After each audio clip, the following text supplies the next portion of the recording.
Pizza का ठेला लेकर जा रही थी।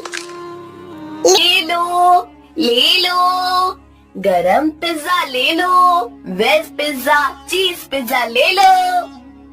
बहुत दिनों से रूपा का पिज्जा का धंधा कुछ ठीक से नहीं चल रहा था। ग्राहक उसके ठेले के पास से गुजरते थे, लेकिन पिज्जा खरीदने के लिए नहीं रुकते थे। तभी वहाँ रूपा के पिता की उम्र का किशोरी लाल आया। किशोरी लाल सीटी बजाते हुए, अरे वाह, आज तो लगता है मेरी नसीब बहुत जोरों पर है। सुबह सुबह चिकनी चमेली के दर्शन हो गए। मेरा रास्ता छोड़िए। अरे रास्ता छोड़े मेरे दुश्मन। हम दोनों के तो रास्ते जल्दी ही एक होने वाले हैं और तुम बोल रही हो कि रास्ता छोड़ दो। ये ठीक नहीं है डार्लिंग। अच्छा, तुम्हें डार्लिंग कहूंगा तो चलेगा ना? वो क्या है ना, मैंने सुना है कि आजकल की लड़कियां को डार्लिंग, जानू बच्चा, ऐसे सब सुनना अच्छा लगता है। तुम बताओ मैं तुम्हें क्या कहकर पुकारूं? कोई जरूरत नहीं है मुझे किसी भी नाम से पुकारने की, जाने दीजिए मुझे। रूपा रास्ता बदलकर जाने लगी। तभी किशोरी लाल ने रूपा का हाथ पकड़ लिया। छोड़ो मेरा हाथ, छोड़ो। अपनी बेटी की उम्र की लड़की का हाथ पकड़ने में शर्म नहीं आती तुम्हें किशोरी लाल? किशोरी लाल नहीं, सुनिए जी कहकर बुलाओ मुझे। और मुझे शर्माने की जरूरत नहीं है। शादी होने वाली है हमारी। तुम्हारे उस जुआरी बाप ने मुझसे कर्जा लिया था। कर्जा नहीं चुका पाया, इसलिए अपना घर उसने मेरे नाम पर दिया। ये तो मेरी रहमत समझो कि मैंने तुम लोगों को घर से बाहर नहीं निकाला। ये करके भी वो रुका नहीं, फिर से जुआ खेलने के लिए मुझसे पैसे लिए और कहा कि अगर पैसे नहीं चुका पाया तो मेरी बेटी से शादी कर लेना।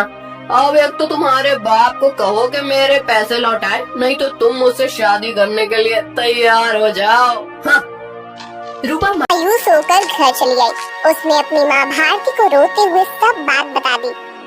तभी रूपा के पिता, अरे सही तो कह रहे थे सेठ, तुम्हारे तो नसीब खुल गए हैं कि इतने अमीर आदमी से तुम्हारी शादी होगी। नहीं बापू, मैं इतने बड़े आदमी से शादी नहीं करूंगी, चाहे कुछ भी हो जाए। और माँ, आज के बाद मैं नहीं जाऊंगी पिज्जा का ठेला लेकर। रूपा अंदर जाकर रोने लगी। अगले दिन से भारती पिज्जा बेचने जाने लगी। कुछ दिन हो गए, लेकिन फिर भी जितनी जरूरत थी उतना धंधा नहीं हो रहा था। भारती बहुत परेशान हो गई थी। दिन भर पूरे गांव में घूमने के बाद रात को भारती घर जा रही थी। वो एक जगह पर बैठ गई। हे भगवान, और कितनी परीक्षा लोगे हमारी। इतनी मेहनत करके भी पैसे हाथ में नहीं आते।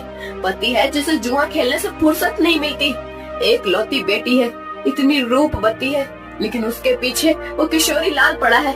मेरी बेटी को उस किशोरी लाल के चंगुल से कैसे बचाऊं? पता नहीं ये पिज्जा का धंधा क्यों चल रहा है। अगर पैसे नहीं मिले तो क्या करूंगी? भारती अपने आप से बात कर रही थी। तभी उसके पास एक बूढ़ी दादी आकर बैठ गई। क्या हुआ बेटी, क्यों रो रही हो? क्या बताऊं अम्मा, मेरे जीवन में इतनी परेशानियां हैं कि क्या कहूं। भारती ने अपनी राम कहानी बूढ़ी अम्मा को बताई। बेटा ये लो, कल से तुम ये मसाला डालकर पिज्जा बनाना। देखना, इस जादुई मसाले से जो पिज्जा बनेगा उसका स्वाद के चर्चे दूर दूर तक होंगे। जल्द ही तुम्हारी सारी परेशानियां दूर हो जाएंगी। भारती को वो मसाला देकर बूढ़ी अम्मा गायब हो गई। अगले दिन भारती ने उस जादुई मसाले से पिज्जा बनाया। अरे वाह माँ, आज तो पिज्जा की खुशबू बहुत अच्छी आ रही है। मैं एक खाकर देखूं? वाह माँ, ये तो सच में बहुत अच्छा बना है। कैसे बनाया तुमने ये? इसमें कुछ अलग डाला है क्या तुमने? हाँ, कल रात को ये थक कर उस पुराने खंडर के पास बैठी थी, तभी वहाँ एक बूढ़ी अम्मा आई थी। मैं बहुत परेशान होकर रो रही थी। तभी उन्होंने मुझे मेरे रोने का कारण पूछा। जब मैंने उन्हें हमारे बारे में सब सच बताया, तब उन्होंने मुझे ये मसाला दिया और कहा कि इसमें पिज्जा में डालकर पिज्जा बनाऊंगी तो पिज्जा का स्वाद बढ़ जाएगा। वही मसाला में डाला है अभी इसमें। क्या? उस खंडर के पास? माँ, तुम्हें पता नहीं वहाँ क्या है? तुम इतनी डर क्यों रही हो? ऐसा क्या है वहाँ पर? अरे माँ, कहते हैं कि वहाँ पर एक बूढ़ी का भूत रहता है। तुम्हें जो बूढ़ी अम्मा मिली थी, कहीं वो वही भूत तो नहीं थी? ये क्या बोल रही हो तुम बेटा? कल मेरी मुलाकात एक भूत से हुई थी, लेकिन उसे देखकर ऐसा लग तो नहीं रहा था। लेकिन माँ, ये तो सोचो कि कोई सामान्य औरत तुम्हें जरूरी मसाला कैसे देगी? हो ना हो वो जरूर कोई भूत ही होगी। अब वो कोई भी हो, क्या फर्क पड़ता है? अगर उसके इस मसाले की वजह से हमारे पिज्जा की बिक्री बढ़ गई तो अच्छी ही है ना। सोचो, हम उस किशोरी लाल के सारे पैसे चुका देंगे तो उसे तुम्हारा पीछा छोड़ना होगा। हाँ, ये बात तो है। सिर्फ एक बात याद रखना, किसी को कानो कान खबर ना हो कि हमें किसी भूतनी ने जादुई मसाला दिया था। भारती अपना ठेला लेकर निकल पड़ी। जादुई पिज्जा की महक पूरे गांव में फैल रही थी। अरे भारती, आज तो बहुत बढ़िया खुशबू आ रही है तुम्हारे ठेले से। जरा एक दो पिज्जा खिलाओ तो। भारती ने लालचंद को गर्मा गर्म पिज्जा सॉस के साथ दिया। लालचंद पिज्जा खाने लगा। अरे वाह, क्या स्वाद है! वाह वाह, मजा आ गया। भारती, क्या खूब पिज्जा बनाया है आज तुमने, सच में दिल खुश हो गया। वैसे तो मुझे ये पिज्जा कुछ खास पसंद नहीं है। ये तो सारे नए जमाने के चोचले हैं, लेकिन उसकी सुगंध इतनी अच्छी आ रही थी कि मेरा जी मचल गया। ओह, ये लो पैसे, और एक काम करो, 4 पिज्जा पैक करके देना, घर पर ले जाता हूँ, बच्चों को बहुत पसंद आया। लालचंद की आवाज सुनकर कुछ और लोग वहाँ आ गए और पिज्जा खरीदने लगे। भारती बहुत ज्यादा खुश हो गई, क्योंकि आज उसकी बोली ही एकदम बढ़िया हो गई थी। कुछ देर के बाद भारती गांव से होकर कॉलेज पर चली गई। कॉलेज के बहुत सारे बच्चों ने पिज्जा खरीदा। दोपहर तक सारे पिज्जा खत्म हो गए। भारती घर आ गई। माँ, इतनी जल्दी आ गई आज? अरे पूछो ही मत, आज तो गजब हो गया सच में। उस मसाले ने तो कमाल कर दिया। जब मैं यहाँ से निकली, थोड़ी दूर पर लालचंद सेठ मिल गए। पिज्जा की खुशबू से खींचने चले आए। 2-3 पिज्जा खा लिए उन्होंने और 4 पैक करके घर ले गए। इतनी तारीफ कर रहे थे पिज्जा की कि क्या ही बताऊं। उनकी आवाज सुनकर कुछ और गांव वाले आए और उन्होंने भी पिज्जा खरीद लिया। आज तो बहुत अच्छी बोनी हो गई थी। फिर मैं कॉलेज पर चली गई। वहाँ भी बच्चों की खाने की छुट्टी हुई थी, क्या कहते हैं उसे, हाँ, रिसेस। बहुत से बच्चे बाहर आए और पिज्जा लेकर चले गए। सारे पिज्जा खत्म हो गए। अरे वाह, मतलब भूतनी ने दिए हुए मसाले ने आपका काम कर दिया।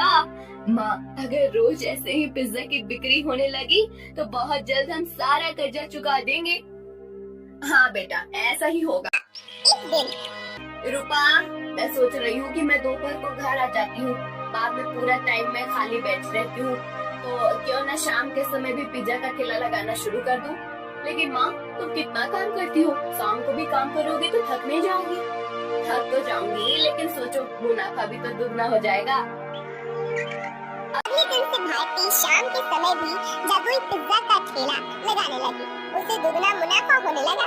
कुछ दिनों में भारती के पास बहुत सारे पैसे जमा हो गए।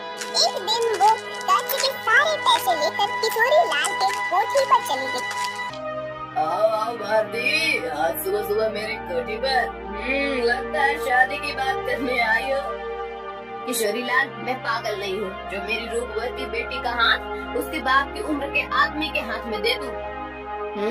बिल्कुल, तुम पर ही गई है तुम्हारी बेटी। कुछ दिन पहले वो भी यही कह रही थी, लेकिन शायद तुम दोनों को अभी तक समझ नहीं आया है कि रमेश ने ही मुझसे वादा किया है कि अगर उसने लिए हुए कर्जे को वो चुका नहीं पाया तो वो रूपा का हाथ मेरे हाथ में दे देगा, और तुम लोग तो मुझे पैसे वापस करने से रहे। तो तुम्हारे पास चारा ही क्या है? अपने सपनों से बाहर आओ किशोरी लाल। कहीं ये कांच का सपना टूट गया तो उस टूटी हुई कांच के टुकड़े आंखों में चुभ जाएंगे और आंखों से खून बहने लगेगा। ये लो, मैं पैसे लेकर आई हूँ, तुम्हारा सारा कर्जा सूद समेत लौटा रही हूँ। क्या? कैसे? वो भी इतने सारे पैसे आए कैसे तुम्हारे पास? ये ले तेरे पैसे, और आगे से मेरे दरवाजे पर आने की जरूरत मत करना। और हाँ, मेरी बेटी को आंख उठाकर भी मत देखना आज के बाद। भारती किशोरी लाल के कोठी से चली गई। किशोरी लाल अपने कंप्यूटर के सामने बैठकर स्टॉक एक्सचेंज में ट्रेड करने लगा। कुछ दिनों के बाद भारती को कॉलेज के कैंटीन में पिज्जा बनाने का काम मिल गया। उसने अब पिज्जा का ढाबा शुरू कर दिया था। दोपहर में भारती कॉलेज के कैंटीन में काम करती थी और शाम को रूपा के साथ मिलकर अपना पिज्जा ढाबा चलाती थी। एक दिन किशोरी लाल की कोठी पर, पापा आप ऐसे सर पर हाथ रखकर क्यों बैठे हैं? क्या बताऊं बेटी, कुछ दिनों से शेयर्स लगातार गिर रहे हैं, मुझे बहुत बड़ा लॉस हो गया है। क्या? तो अब आप क्या करेंगे? आप अब क्या, जितना भी पैसा बचा है उसे भी लगा देता हूँ। अगर 2 दिनों में शेयर्स ऊपर चले गए तो डूबे हुए सारे पैसे वापस मिल जाएंगे। लेकिन अगर ऊपर नहीं गए तो? शुभ शुभ बोल कम हुई, एक तो मैं पहले ही इतने टेंशन में हूँ और तू ऐसी बातें कर रही है। जा अब यहाँ से। 3 दिन बीत गए लेकिन शेयर मार्केट ऊपर नहीं आया। किशोरी लाल के बच्चे खुद से पैसे भी डूब गए। उसे अपनी कोठी भी बेचनी पड़ी। अब किशोरी लाल रास्ते पर आ गया था।